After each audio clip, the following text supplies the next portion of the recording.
सलाम अलैकुम दोस्तों। खालिद बिन वलीद की विलादत 592 ईस्वी को मक्का में हुई थी। सुन्नी मुस्लिम के रिगार्डिंग अल्लाह के नबी ने आपको सैफुल्लाह यानी अल्लाह की तलवार जैसे लक़ब से नवाजा था, लेकिन शिया मुस्लिम के रिगार्डिंग सैफुल्लाह का टाइटल सिर्फ शेर खुदा मौला अली का है।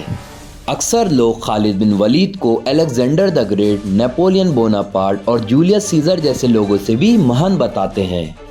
खालिद के मुसलमान होने से पहले आपने हाकिम शाम के साथ मिलकर सैकड़ों जंगें मुसलमानों से लड़ी, जिसमें जंगे उहुद, जंगे बद्र और बैटल ऑफ ट्रेंच यानी जंगे खंदक भी शामिल है।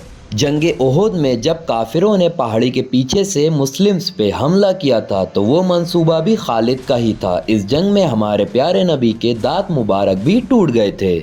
खालिद बिन वलीद ने अपनी ज़िंदगी में काफ़ी बड़ी तादाद में मुस्लिम्स को कत्ल किया था, और आखिर में आपने इस्लाम कैसे कबूल किया, इसके पीछे भी एक इंटरेस्टिंग स्टोरी है।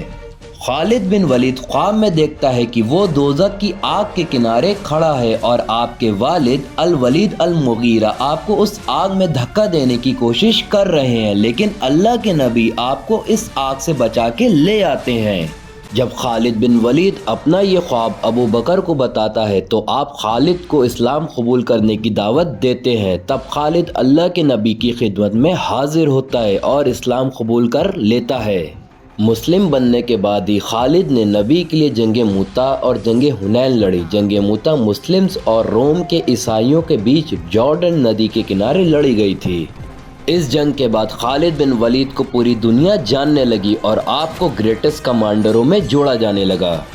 जंगे मुता में मुसलमानों के 3000 सिपाहियों के सामने 1 लाख रोमियों की फौज तैनात थी। इस जंग में मुस्लिम्स के 3 जाबाज कमांडर एक के बाद एक शहीद हो गए। उनके नाम हज़रत ज़ैद, हज़रत अब्दुल्ला और हज़रत जाफ़र था। और फिर मुस्लिम फ़ौज की कमान खालिद बिन वलीद के हाथ में आती है। पहले दिन ही खालिद मंसूबा बनाता है कि रोमियों पे इतना ज़ोरदार हमला हो कि वो मैदान छोड़कर फरार कर जाएं, क्योंकि अगर रोमियों ने पहले मुसलमानों पर ज़ोरदार हमला कर दिया तो मुसलमानों को रोमियों से बचाना काफ़ी मुश्किल होगा। चुनांचे पहले दिन मुस्लिम पूरी ताकत से दुश्मनों पे टूट पड़ते हैं और उनकी फ़ौज की कमर तोड़ देते हैं।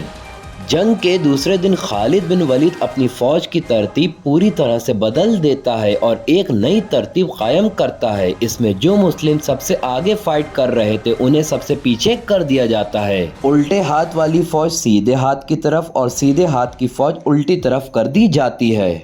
ये तरतीब देखकर दुश्मन घबरा जाता है और उनके पांव मैदान से उखड़ने लगते हैं, और एक प्लानिंग के तहत मुसलमान की फ़ौज भी धीरे धीरे पीछे हटने लगती है। और रोमियो में इतनी हिम्मत ना थी कि वो मुसलमानों का पीछा करके दोबारा हमला कर सकें। और उधर मुसलमान कामयाबी और सलामती के साथ मदीने वापस आ गए। इस जंग में खालिद बिन वलीद के हाथ में 9 तलवारें टूट गई थीं, तो आप इससे अंदाज़ा लगा सकते हैं कि खालिद ने कितने रोमियो को मारा होगा।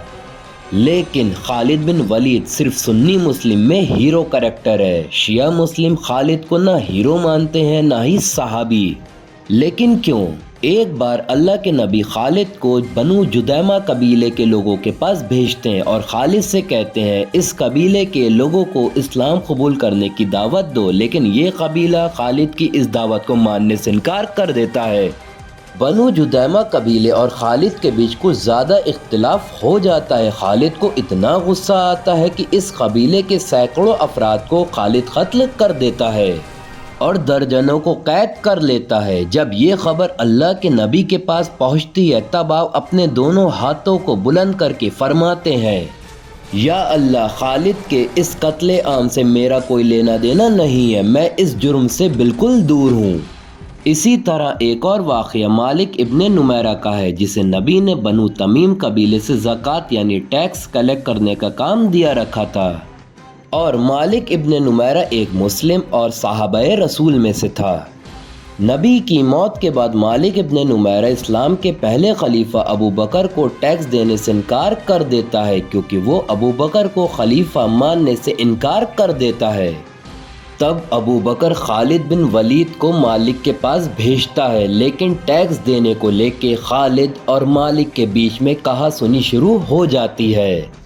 خالد بن ولید کو ان سب باتوں سے اتنا غصہ آتا ہے کہ وہ تلوار نکال کر مالک ابن نمیرہ کو قتل کر دیتا ہے، اور اسی رات مالک کی زوجہ جن کا نام لیلا تھا ان کی حرمت کو پامال کر دیتا ہے۔ لیکن کچھ مسلم رائٹر کے حساب سے خالد بن ولید لیلا سے نکاح کرنے کے بعد یہ سب کرتا ہے، لیکن جب یہ پورے واقعے کی خبر عمر ابن خطاب کے پاس پہنچتی ہے تو آپ خالد سے بہت ناراض ہوتے ہیں، اور آپ چاہتے تھے کہ خالد بن ولید کو اس گناہ کے لیے اتنے پتھر مارے جائیں جب تک وہ مر نہ جائے، کیونکہ عمر ابن خطاب کے حساب سے مالک ابن نمیرہ ایک مسلم تھا، اور عمر نے خالد کو اس گناہ کے لیے اللہ کا دشمن بھی بولا۔ لیکن ابو بکر خالد کو سزا دینے سے انکار کر دیتے ہیں اور کہتے ہیں یہ اتنا بڑا گناہ نہیں ہے کہ خالد کو سزا دی جائے۔